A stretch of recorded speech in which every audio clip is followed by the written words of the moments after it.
এরপর প্রশ্ন হলো মৃত ব্যক্তির জন্য কি কি আমল করলে তাদের কবরে পৌঁছাবে।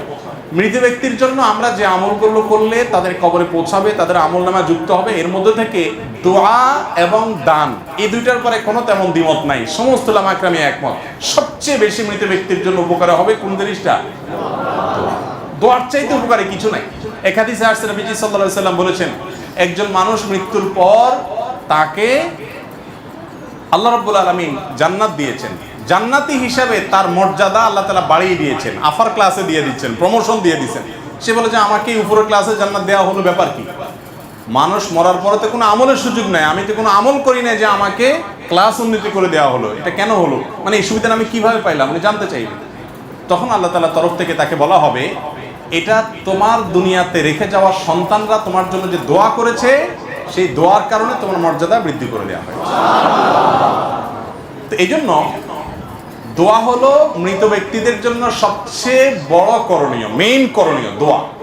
চোখের পানি ফেলে দোয়া করা, আল্লাহ আমার বাবাকে, আমার মাকে, আমার ভাইকে, যে চলে গেছে দুনিয়া থেকে, আল্লাহ আপনি তাকে মাফ করে দিন, আল্লাহ তাকে আপনি ক্ষমা করে দিন, তার অনেক ভুল ত্রুটি ছিল, আল্লাহ আপনি আহকামুল হাকিমিন আরহামুর রাহিমিন, আপনি মাফ করে দেন, আল্লাহ তাকে আপনি জান্নাতুল ফিরদাউসে জায়গা দেন, আল্লাহ তার ভুল ত্রুটি মাফ করেন। এভাবে চোখের পানি ফেলে আপনি দোয়া করবেন। এটা হলো মুর্দার জন্য সবচেয়ে বেশি উপকারী কাজ, সবচেয়ে বেশি উপকারী কাজ, এটা করবেন। খবরদার টাকা ভাড়ায় টাকা দিয়া হুজুর রাইখা দোয়া করাবেন। মৃত ব্যক্তির জন্য দোয়া নিজে করবেন বা ওলামাদের কাছে দোয়া চাইবেন, হুজুর দোয়া করেন, এটা ঠিক আছে। কিন্তু দোয়া করা এক জিনিস, দোয়া চাওয়া এক জিনিস, আর দোয়া করানো কিন্তু আরেক জিনিস।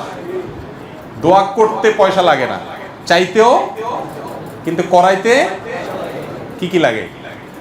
আগরবাতি লাগবে, আপনার মিষ্টির প্যাকেট লাগবে, হুজুরের হাদিয়া লাগবে, একটা বাজেট লাগবে, তাই না? মৃত ব্যক্তির জন্য দোয়া করাইয়া বিনিময় দিয়া দোয়া করাবেন, এটা জায়েজ, এটা করাবেন না। তো মৃত ব্যক্তির জন্য দোয়া করবে, এটা অনেক বেশি উপকারী। নবী করিম সাল্লাল্লাহু আলাইহি সাল্লাম বলেছেন, মানুষ মারা যাওয়ার পরে সব আমল বন্ধ হয়ে যায়, তবে তিনটা আমল খোলা থাকে। এর ভিতরে একটা হলো আও ওয়ালাদুন সালিহ ইয়াদউ লাহু, নেক সন্তান যদি বাপ মার জন্য কি করে? দোয়া করে। এজন্য তাদের জন্য ক্ষমা প্রার্থনা, ইস্তেগফার এবং দোয়া করবেন এক। দ্বিতীয় হলো দান সাদাকা, এটা যত করতে পারেন তার পক্ষ থেকে, আল্লাহ আমার বাবার তরফ থেকে দানটা করলাম, এই এতিমটা লালন পালন করে আল্লাহ সওয়াবটা আমার বাবারে দিয়েন, হ্যাঁ, এই মসজিদে আমি এই টাকাটা দিলাম, আল্লাহ সওয়াবটা আমার মায়ের কবরে ওনার আমল নামায় আপনি যোগ করে দিয়েন। এভাবে তাদের তরফ থেকে দান করতে পারেন। প্রচুর পরিমাণ হাদিসে এর সম্পর্কে বলা আছে। এছাড়া হজমরাও আপনি মুর্দাদের তরফ থেকে করতে পারেন। বহু হাদিসে আসছে এরকম। নবী করিম সাল্লাল্লাহু আলাইহি ওয়াসাল্লাম সাহাবীরা জিজ্ঞেস করছে, ইয়া রাসূলুল্লাহ, আমার মা মারা গেছেন, হজ করতে পারেন না, আমি হজ করতে পারি কিনা? তখন বলেছেন, হ্যাঁ, তুমি তার তরফ থেকে হজ করো। হজমরা মৃত ব্যক্তির তরফ থেকে করা যায়।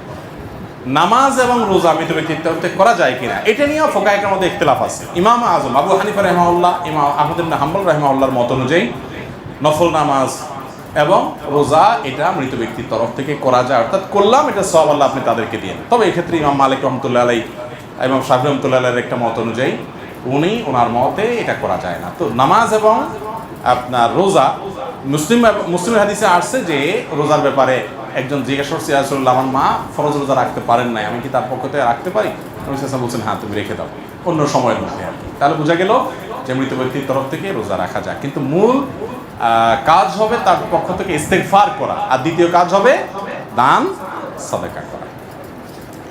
এরপর ফজর, জোহর, আসর, এশার আগে সুন্নত পড়ি, কিন্তু মাগরিবের সুন্নত কেন পড়বো, কেন পরে পড়বো? বাহ, ফজর, জোহর, আসর, এশার আগে সুন্নত পড়ি, কিন্তু মাগরিবের সুন্নত কেন পরে পড়বো? আজব প্রশ্ন ভাই।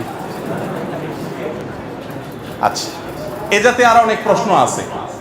জোহরের রাকাত নামাজ 4 রাকাত কেন, মাগরিব 3 রাকাত কেন? আধ্যাত্মিক একটা ভাব আসে না প্রশ্নের মধ্যে? হাস্যকর প্রশ্ন। হাস্যকর কেন বললাম বলি, এই নির্দেশদাতাকে, নামাজের নির্দেশদাতাকে, আমরা হলাম আল্লাহর কি গোলাম, সৃষ্টি। এমন ছোট সৃষ্টি যে আয়তনে আল্লাহর আমাদের চেয়ে কত বড় সৃষ্টি, অগণিত হাজারে হাজারে কাতারে কাতারে আছে, ঠিক না ভাই? ঠিক। এখন ক্ষুদ্রাতি ক্ষুদ্র এই সৃষ্টি জিজ্ঞাসা করতেছে, আল্লাহ কেন আমাদেরকে এটা বলে? হাস্যকর না? বুঝেন নাই পুরাপুরি? আপনি ধরেন একটা বড় ইন্ডাস্ট্রির মালিক, আপনি একজন বড় ব্যবসায়ী, আপনি একটা বড় পদস্থ কর্মকর্তা, অনেক বড় দায়িত্ব পালন করেন, আপনি মন্ত্রী, মিনিস্টার, অনেক কিছু। আপনার একজন হাউস ড্রাইভার আছে, অথবা আপনার একজন পিয়ন আছে। এ আল্লাহর বান্দা, তারা আপনি হয়তো বললেন যে গাড়িটা নিয়ে অমুক জায়গায় যাও, আবার অমুক জায়গায় যাও, এই কাজটা করো, এর এই টাকাটা দিয়ে আসো, ওখানে ওইটা করো, এর 1 লাখ দিও, ওরে 50,000 দিও। এই যদি জিজ্ঞেস করে স্যার এর 1 লাখ দিয়ে দিবেন, এখানে 50,000 কেন বললেন? তো এটা হাস্যকর প্রশ্ন কি না বলেন? এটা তো তোমার বোঝার কথা না বাবু। আমি কোথায় কি করতে বলবো এই সব রহস্য যদি তুমি বুঝে যাও, তাহলে তো তুমি আমার মতো ব্যবসায়ী হয়ে যেতে। তোমার তো এটা জানার দরকার না আমি কোথায় কি জন্য দিতে বলছি, ঠিক না ভাই? ঠিক। আল্লামা ইকবাল বলেছেন, জু সমঝ মে আ গই वो फिर खुदा क्यों कर हुआ।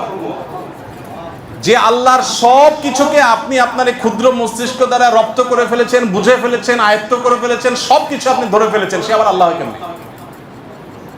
আল্লাহ তো এমন এক সত্তা যে তাকে আপনার এই ক্ষুদ্র ব্রেন দিয়ে পরিপূর্ণ ক্যাপচার করতে, তার সবই যদি আপনি বুঝে যান, তাহলে আপনার সাথে তার পার্থক্যটা কি? বুঝেন নাই কথা? অনেক যুক্তি আমি দিতে পারবো। অনেক ওলামায়ে কেরাম, আশরাফুল থানভির একটা কিতাব আছে, আল আজওবা আল মুসকেতা নামে আরবিতে একটা কিতাব আছে, আমার কাছে আছে। আমি অন্তত 5টা জবাব দিতে পারবো যে কেন মাগরিবের পরে সুন্নত, যোহরের আগে সুন্নত, মাগরিবের আগে কেন নাই, তারপরে যাই এখানে 3 রাকাত কেন, ওখানে 4 রাকাত। এটা নিয়ে অনেক ওলামায়ে কেরাম, অনেক গবেষকরা গবেষণা করে অনেক হিকমত, অনেক রহস্য আবিষ্কার করেছেন। কিন্তু মূল কথাটা আমি আপনাদের বলছি, সেটা হলো যে গবেষকরা গবেষণা করে বের করেছেন, সেগুলো জানার পরে আমাদের ঈমান বাড়বে, আমরা জানবো, ঠিক আছে। কিন্তু মূল কথা মাথায় রাখতে হবে যে আমি তো আল্লাহর সৃষ্টি, আল্লাহ আমাকে কোন নির্দেশ কেন দিয়েছেন, এটা যদি আমি আল্লাহর এইটার ব্যাপারে যে প্রশ্ন তুলি, তার মানে আল্লাহকে আল্লাহ হিসেবে আমি স্বীকারই করলাম। তিনি যদি আল্লাহ হন, আমি যদি তার সৃষ্টি হই, আমি আমার এই প্রশ্ন রাখার নৈতিক অধিকার কোত্থেকে আসে? আমি যদি সব বুঝেই ফেলি, আল্লাহর সব কিছু রহস্য ধরে ফেলি, তাহলে তো আল্লাহ হলেন কিভাবে উনি? সেই মহান সত্তা আল্লাহ মানেই হলো, আরে ভাই দুনিয়ার প্রধানমন্ত্রী, দুনিয়ার প্রেসিডেন্ট, দুনিয়ার মন্ত্রী মিনিস্টার, দুনিয়ার ব্যবসা বাণিজ্য যারা করেন, সে ড্রাইভার আর মালিক দুইজনই মানুষ, দুইজনই, কেউ কারো স্রষ্টা না। সে মানুষ হয়ে যদি উপরস্থ ব্যক্তি বস, তিনি তার কোন চিন্তা থেকে কোন গুটি কোথায় চলেছেন, কোনটা কোথায় দিয়েছেন, তার কারণ কি, রহস্য কি, এটা যদি আমি তার একজন ক্ষুদ্র কর্মচারী হিসাবে আমার বোঝার ক্ষমতা না থাকে, তাহলে একজন সৃষ্টি হয়ে কিভাবে স্রষ্টার কাজের রহস্য বোঝার চেষ্টা করে? নাস্তিকরা এই সমস্ত প্রশ্ন খোঁচায় খোঁচায় খোঁচায় আপনাদেরকে দেয়, আপনারা অনেকে চিন্তা করেন হ্যাঁ তাই তো তাই তো তাই তো। একজনে জিজ্ঞেস করে, হ্যাঁ সবাইকে আল্লাহ সৃষ্টি করছে বুঝলাম, তাহলে আল্লাহর কে সৃষ্টি করছে? এরকম প্রশ্ন করে না? এই প্রশ্নটাও হাস্যকর প্রশ্ন। কিভাবে হাস্যকর? হাস্যকর এই জন্য যে আপনি আল্লাহর স্রষ্টা খুঁজতেছেন, এর মানে আল্লাহকে আপনি সৃষ্টি মনে করতেছেন না স্রষ্টা মনে করতেছেন? আল্লাহ কি স্রষ্টা না সৃষ্টি? তো যিনি নিজে সৃষ্টি না, তার আবার স্রষ্টা হয় কেমন? তার যদি কোনো স্রষ্টা আপনি খুঁজতে যান, তার মানে তাকে আপনি কি মনে করলেন? সৃষ্টি মনে করলেন। তো যিনি নিজে স্রষ্টা, তার আবার কোনো স্রষ্টা হতে পারে? তার যদি স্রষ্টা থাকে নাউজুবিল্লাহ, তাহলে তো তিনি আর স্রষ্টাই হলেন না, তিনি নিজে কি হয়ে গেলেন? এইসব হাস্যকর প্রশ্ন অনেকে আমাদেরকে দেয়, আমরা মনে করি হ্যাঁ তাই তো তাই তো, আরে কি জানি কি। আমার কাছে একবার একজন একটা প্রশ্ন নিয়ে আসছে অনেক আগে, আমি তখন ছাত্র, যশোরে আমি পড়াশোনা করি। আমার কাছে নিয়ে আসছে, বলো হুজুর একটা জটিল প্রশ্ন আছে খুব, উনি মোসে তাওটাও দিয়ে বসতেছেন, ভালো মানুষ। তো আমি বললাম যে আপনি আগে স্বাভাবিক হন, প্রশ্ন পরে করেন। কেন? আমি তো যেইভাবে আপনি মোসে তাওটাও দিতেছেন, মনে হয় যে এই প্রশ্ন উঠতে চান। এমনও হইতে পারে আপনার প্রশ্ন শুনে আমি ঠিক করে হাসে দিব, কারণ এটা কোনো প্রশ্ন হলো? এত সহজ প্রশ্ন হইতে পারে, কিন্তু আপনি মনে করতেছেন আজকে ধরছি হুজুর রে। তো অনেকে এই ধরনের প্রশ্ন করেন, বিশেষ করে ইসলাম বিদ্বেষী আমাদের যে বন্ধুরা আছেন ওনারা। আমরা তো আমাদের রবের উপর ঈমান আনছি, ঠিক না? ঠিক।